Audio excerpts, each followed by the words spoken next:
Hi everyone, and welcome to another Langmuir Systems Fusion 360 tutorial video. In this video, we're going to show you how to import artwork or drawings from other programs into Fusion 360 for toolpath programming.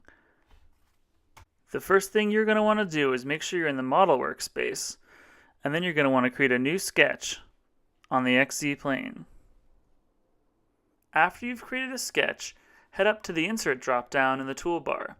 Here you'll find a number of different file types, including SVG, DXF, and exact designs of parts from the McMaster car catalog that you can import into your drawings.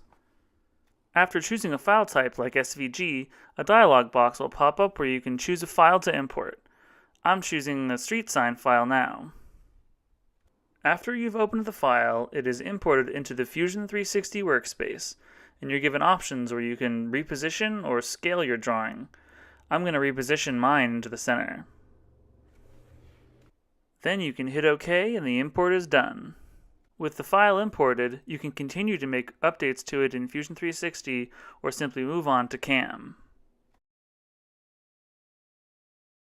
For this example, I want to see what the sign is going to look like once it's been cut out on the crossfire. To do this, I'm going to select the Extrude function in the toolbar. Then select the positive sketch profile and choose a thickness of metal.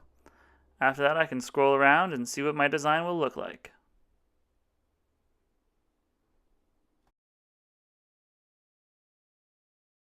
Once you're satisfied with your design, head over to the CAM workspace where you can begin toolpath programming.